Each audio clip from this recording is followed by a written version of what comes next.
Bonjour, alors je m'appelle Olivier Ly, je suis professeur à l'Université de Bordeaux et je m'occupe de l'équipe Roban du Labri, le laboratoire de recherche. Le territoire est aujourd'hui une filière d'excellence du point de vue de la robotique. Alors ici on est à l'ANSERB, l'école d'ingénieurs de Bordeaux INP, avec notamment l'option robotique qui a été développée ici. Le territoire ici est bien représenté dans la robotique. Alors je viens de parler du volet enseignement supérieur, mais l'enseignement aussi aux jeunes est important, avec des actions du rectorat ou de la Ligue de l'enseignement.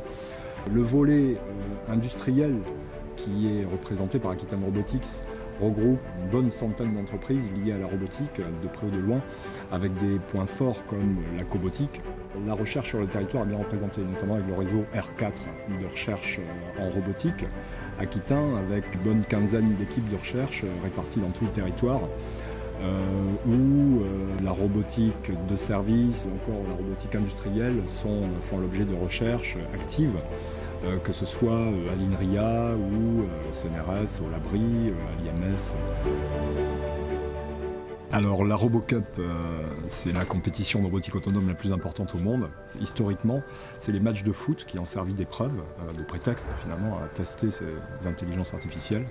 On balaye plusieurs sujets, outre le foot, des robots servent de majordome pour faire les tâches à la maison, pour l'industrie aussi, dans la ligue Atome. Et ça, c'est les ligues, disons, plutôt de recherche. Dans le volet junior, en fait, on a d'ores et déjà des centaines d'équipes qui sont prêtes à concourir et passent des épreuves régionales, nationales et puis mondiales avec la RoboCup. Cela fait maintenant un peu plus de 4 ans que nous sommes intégrés à la dynamique RoboCup en collaboration avec l'écosystème néo-aquitain qui tourne autour de la robotique. Olivier Ly nous a présenté ce concours-là il y a maintenant un peu moins de 4 ans effectivement.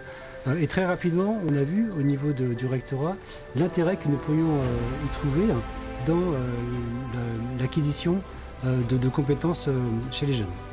Très tôt, on cherche à développer toutes les notions d'algorithmique et de codage. La robotique permet vraiment de développer chez l'élève l'envie d'apprendre. Pour donner aux élèves l'envie d'apprendre, il est nécessaire de développer leur curiosité.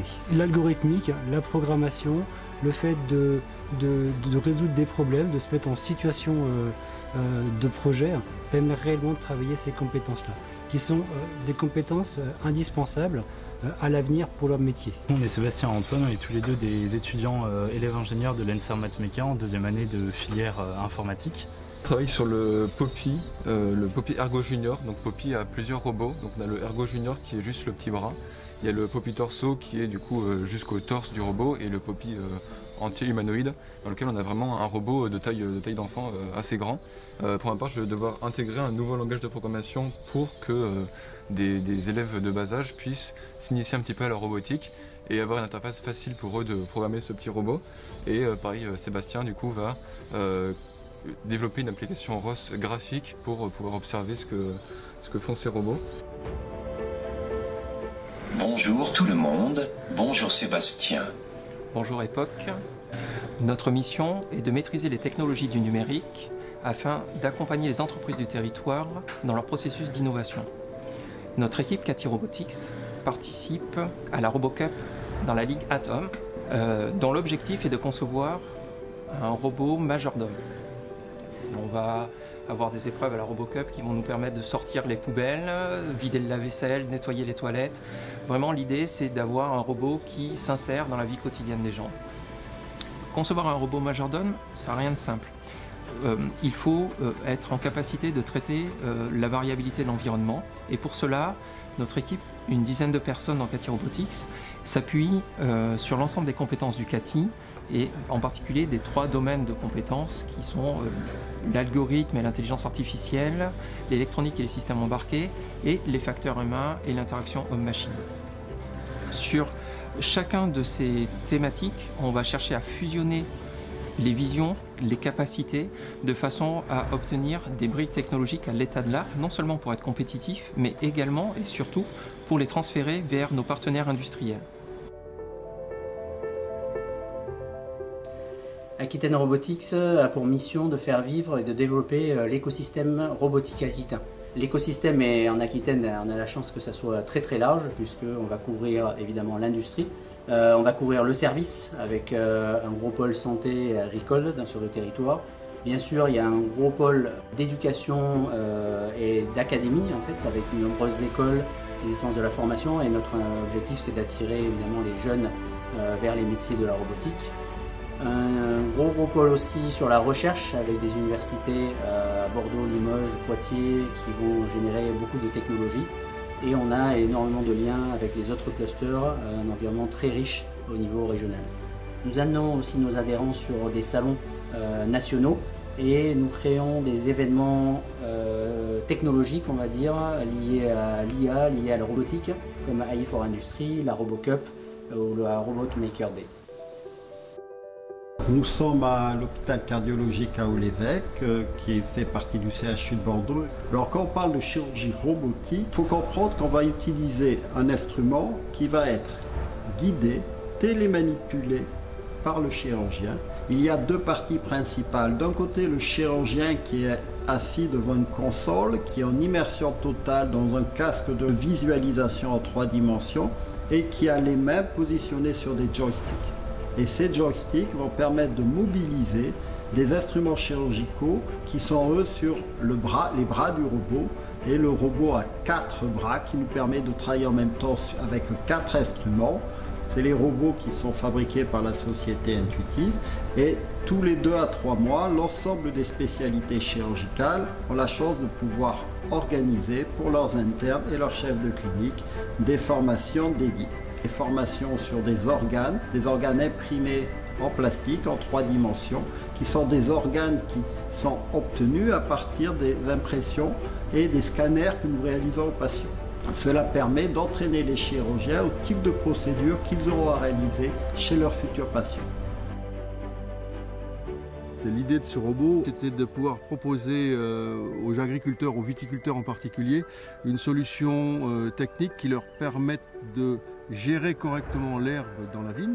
Cette vigne-là, c'est un endroit qui est planté de l'ordre de 10 000 obstacles par hectare, donc il faut une machine qui est costaud mécaniquement et qui a, entre guillemets, l'intelligence suffisante pour pouvoir se déplacer à l'intérieur de ce labyrinthe constitué par les pieds de vigne. L'idée, c'est une toute petite machine qui travaille très longtemps, très lentement, mais qui tombe pas un jardin, mais un terrain agricole. Nous sommes évidemment membres de Aquitaine Robotique. On a des gens qui sont issus de la compétence informatique de l'ENSERB Matmeka Bordeaux. La première application de cette famille de machines a été évidemment la vigne. Et en fait, maîtrisant ce territoire relativement complexe, on a été sollicité sur d'autres marchés, par exemple la SNCF, pour l'entretien des abords de la LGV, par exemple RTE pour entretenir les surfaces de postes sources dans lesquelles ils souhaitent aussi abandonner les désherbants chimiques, les champs photovoltaïques. On commence à avoir pas mal de sollicitations d'un petit peu partout dans le monde. Maxime Ardouin, je suis le président fondateur de Aerospline.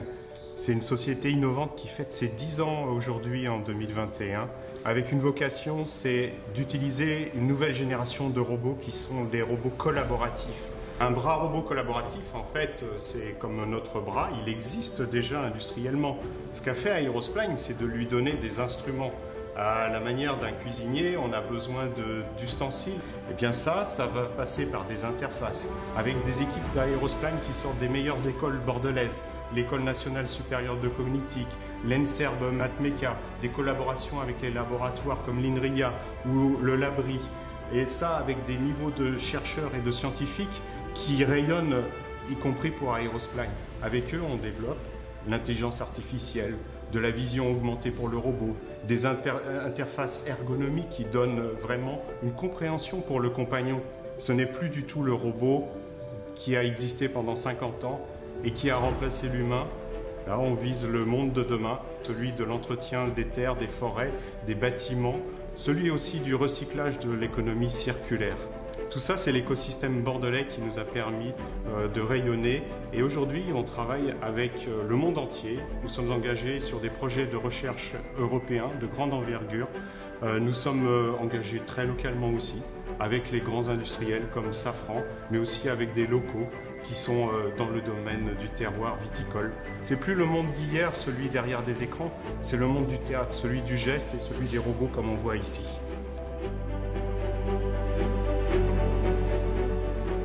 La RoboCup, on va l'accueillir à Bordeaux en 2023, en juin 2023, avec le soutien de la région, bien sûr, de la métropole et du Bordeaux Convention Bureau. Et on vous y attend, donc venez nombreux.